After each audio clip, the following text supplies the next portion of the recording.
জুলাই বিপ্লবের ১ বছর পূর্তির দিনে এই আর্তনাদ সাভারের শহীদ আলিফ আহমেদ সিয়ামের মায়ের। প্রিয় সন্তানকে হারিয়ে পাগলপ্রায় মা তানিয়া আক্তার। সাভার ডেইরি ফার্ম স্কুলে ১০ম শ্রেণীর ছাত্র ছিল আলিফ। ইচ্ছা ছিল পাইলট হওয়ার, যা এখন শুধুই স্মৃতি।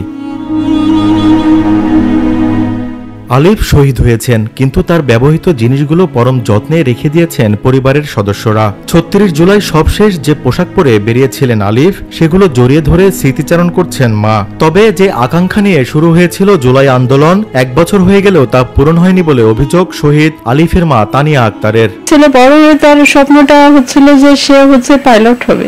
তো পাইলট হয়ে সে বিভিন্ন দেশে অ্যাডভেঞ্চার করবে। তার স্বপ্ন ছিল যে তার মাকে নিয়ে সে হজে যাবে, কারণ আমার স্বপ্ন ছিল যে আমি অন্তত মৃত্যুর আগে একবার হজ করতে যেতে চাই। তো যে আসলে যে উদ্দেশ্যে যে ও শহীদ হলো, তাদের জীবনটা শুধু আমার ছেলে না, বাংলাদেশের সকল ছেলেরা যে তাদের জীবনটা এভাবে উৎসর্গ করলো দেশের জন্য। তো আসলে সেইখান থেকে বলা যায় যে আসলে সেইভাবে করে কিন্তু এখনো সেটা প্রতিফলিত হয়নি, হতে পারেনি। কারণ যতটা হওয়ার কথা ছিল, কোথায় সে বৈষম্য তো এখনো রয়ে গেছে, বৈষম্য তো এখনো দূর হয়নি।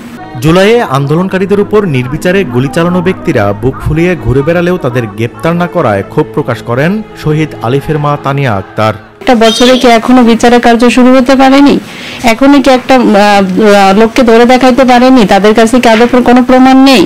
আবু সাইদ যখন মারা গেল তখন তো অজস্র প্রমাণ তাদের কাছে আছে। স্পটে যখন গুলি করতেছিল তাদেরকে কি ধরে দেখিয়েছে যে না আমরা একটাকে ধরে দেখিয়েছি, তার বিচার কার্য শুরু করেছি? তাদের নাম স্বর্ণ অক্ষরে যেন লেখা থাকে, তাদের জন্য জুলাই সনদটা দেওয়া হয়, তাদের জন্য বিপ্লবী যুদ্ধ খোতাবটা দেওয়া হয় এবং অতি দ্রুত তাদের জন্য বিচারে আওতায়নের সর্বোচ্চ শাস্তির দাবি করব আমি মা হিসাবে।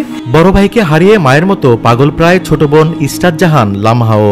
সরকারের কাছে তারও একটাই চাওয়া, ভাই হত্যার বিচার। জানি আমার ভাইকে আমি দেখতে না পেলে আমার ভাইয়া সবসময় আমার সাথে আছে, সে আমাকে এখনো ভালোবাসে। আমি তাকে দেখতে পাই না ঠিকই, কিন্তু সে সবসময় আমার আশেপাশে থাকে, আমি সেটা অনুভব করতে পারি। আমি যখন টেবিলে পড়তে বসতাম তখন আমার ভাইয়া আমার সঙ্গে পড়তে বসতো, আমি কিছু না বুঝলে আমার ভাইয়া আমাকে সেটা সুন্দরভাবে বুঝিয়ে দেওয়ার চেষ্টা করতো।